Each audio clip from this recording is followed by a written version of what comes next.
What is going on, Colts Nation? Welcome back to another episode of Bring the Juice. I'm your host, Derek. Joining me, my guy, Drake from the Horseshoe Huddle. My guy, how you doing tonight? Oh man, I'm doing wonderful. I am after a long work week. I am just glad that it is Friday. So Yeah, ready I to talk feel some that, dude. football. I feel that. And Yeah. for anyone that watches this episode, it might be Saturday or Sunday by the time you listen to this. So just know we're enjoying the Friday night blues. Okay, that is what it is. But guys, we've been talking all about this head coaching hire. We've been talking about the draft and other things coming up. We haven't really sat back and talked about a specific player that I feel like everyone is just kind of casting to the side right now. And, for a lot of people who, dismiss this person as just another plain old player, I kind of feel the need to talk about it here because I will not stand for the slander given on this man's name, my favorite player's name, and that is Shaq Leonard. Okay. I'm gonna sit here and we're gonna talk about this man as the player that he is, what kind of impact he can still bring, and what we think is going to happen for him in 2023. Now, Drake, obviously, last year he was still recovering from the back and the ankle. And came back. I think it was week 4. Got a concussion for in that game by Zaire Franklin accidentally hit him in the head, and he ended up getting a concussion. And then he tried to come back, but then had complications in the back and the ankle.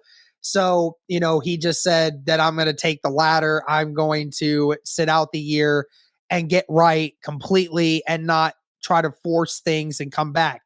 A lot of people have definitely had some bad feelings towards Shaquille Leonard, feeling like he has given up, people feeling like he has just not really wanted to play since he got paid. What's your thoughts on people who are talking about Shaquille Leonard and questioning his love for the game of football? It's preposterous. I mean, look, I understand where everybody comes from, and it was a very tumultuous season. And even recently on the Pat McAfee show, right before Shane Steichen was hired, he voiced support for Jeff Saturday. So then I think a little bit more compiled on. But you're talking about a guy who just a season ago had 12, he had 4 interceptions. He had a league high 8 fumbles forced, 8 passes defensed. I mean, this is a guy who at any given moment is a turnover machine, and he completely changes your defense. In fact, it seems like in his first 4 seasons, which, by the way, were all Pro Bowl seasons, he just always found the ball somehow. He was able to take it away from the offense. So this is a guy that at his best is the best. He has the potential to be the absolute best linebacker in the NFL, and at any given moment, it's the best Colts defensive player without question. So I think it's unwarranted, but that's also just us, I guess. Yeah, I guess it's just us. I mean, the crazy part is, Drake, we're in the midst of, 2 of our linebackers hitting free agency this year. And you have people who are insisting that the Colts should consider trading Shaquille Leonard and keeping Bobby Okereke in the midst of everything going on. I mean, what comes through your mind when you hear somebody saying that one of your corner pieces, one of the best players at his position, is being potentially them trading him just to replace him with somebody else that's most likely not going to do the same job as him? It sounds like, and real quick to correct myself, it's 3 Pro Bowls and 3 All Pros. He was Defensive Rookie of the Year. Okay, that tells me people were frustrated.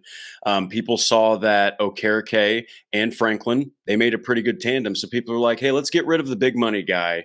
Let's get the lesser money guy. Let him go somewhere else. We'll trade him. We'll haul in a whole boatload of stuff from somebody." Here's the thing, though: if you put him out there on the field at his best, that linebacking core is 3 to 4 times as good as it was. And this is no knock on Franklin and Okereke, but I'm telling you, Leonard healthy, a good mind, and not a whole lot of crap going around like it was for the Colts this recent season. That is a guy who is the most dangerous linebacker in the NFL. He's a tackling machine, interception machine, fumble forcing machine. The guy can do it all. So I think that people that are angry at him are probably just angry at how bad the season was for the Colts, honestly. Yeah, I mean, just going off of, listen, I love Bobby Okereke. Okay, I love Bobby Okereke. From the moment he got drafted, he was my favorite player, and I love Bobby Okereke. I thought he was going to be a phenomenal player for us, and he has been nothing short of that. He's been a guy who had to come in a big role and try to step up and do some great things. He had to replace Anthony Walker. He had to replace Shaquille Leonard when he was gone and fill in that role of the coverage linebacker. He has done everything they've asked him to, and he's been great.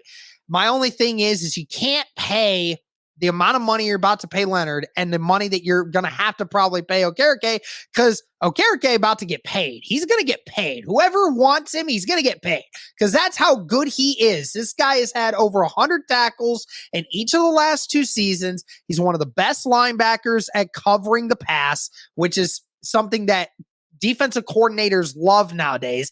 It's not enough to just be a run stuffer anymore. You have to be able to do both. And Okereke can do both. So anyone that watches the film will know Okereke is up to the task when it comes to this. But listen, going back to Leonard here, people are already forgetting just how good Leonard is when he hasn't been healthy in 3 years, fully healthy in over 3 years. Even when he was playing in 2021 with a bum ankle, still finished the year with 7 turnovers. 7 turnovers. I don't think our linebackers this year forced 7 turnovers together. I don't think they did that. And the year prior, Shaquille Leonard led the league in 15 takeaways? I mean, it's insane. The amount that what this defense is with Shaquille Leonard on the field is completely different than what we have seen.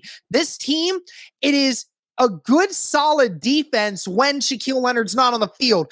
But when Shaquille Leonard, the maniac, is on the football field, he is a threat to make you turn the ball over every single time he tackles you. He has reinvented the peanut punch, man. He has invented ways to knock the ball out of people's hands. They have a specific mentioning for Shaquille Leonard. He has forced over 28 turnovers in his first 4 seasons in the NFL. That is insane. There's Hall of Fame linebackers that have not put up numbers that Shaquille Leonard did in his first 4 seasons in the league.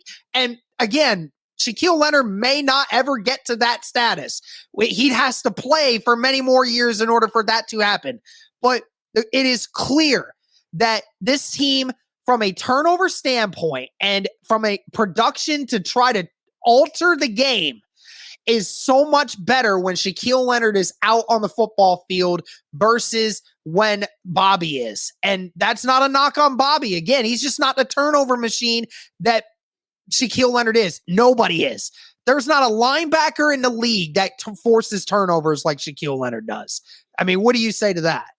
Well, it's actually awesome that you mentioned that, because the guy has 12. I'm looking at it right now. He has 12 interceptions over 5 years, and that needs to be put into context. His sophomore season, he had 5 interceptions. Then in his in 2021, he had 4 interceptions. I mean, there's defensive backs that don't even sniff 5 interceptions, and this is a guy who there's some agile. That don't even sniff 2. I mean, oh man, yeah, 6'2", 230. He's very nimble. He's very quick.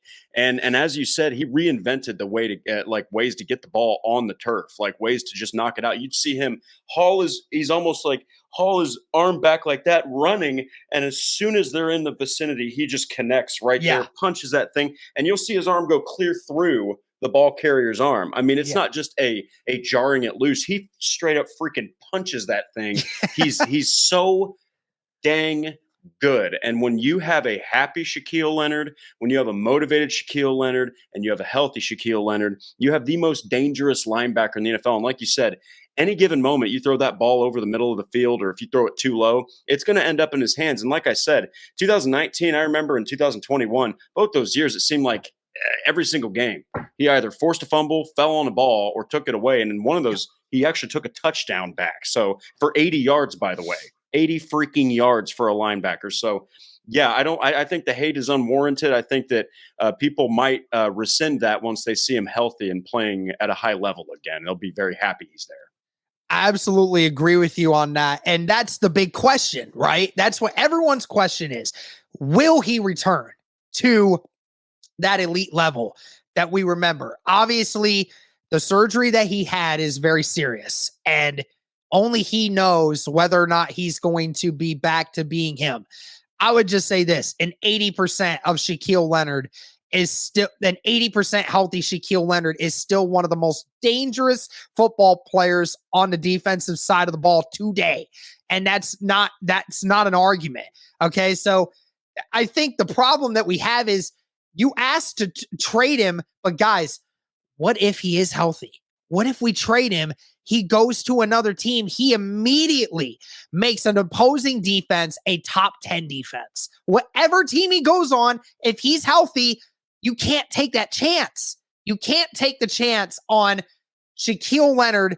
If you're debating on whether or not Shaquille Leonard is going to be healthy this next year or whether or not he isn't, if you don't know one way or the other, I would take the latter on Shaquille Leonard going and still being here and potentially end up being an elite linebacker once again that we know he can be, versus sending him off somewhere else for him to be fully healthy and go play for the Chicago Bears or something, and then end up, making them a top 10 defense immediately, being the star in the middle of the football field, while we just sit around and our linebackers don't even touch the amount of turnovers that guy can force.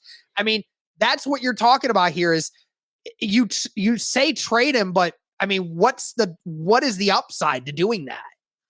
Well, like I said, I guess the only upside is you get rid of I guess you can kind of get rid of the contract, but you would be able to probably get a serious haul for him. But here's the thing. Zaire Franklin broke the team record for tackles. Well, that defense was also on the field constantly. Yes. Okay, so you talk about 2018, that's when they had Andrew Luck. That was a very efficient offense. And he still had 163 combined tackles. And guess what? Led the NFL not only in tackles total, but solo tackles with 111.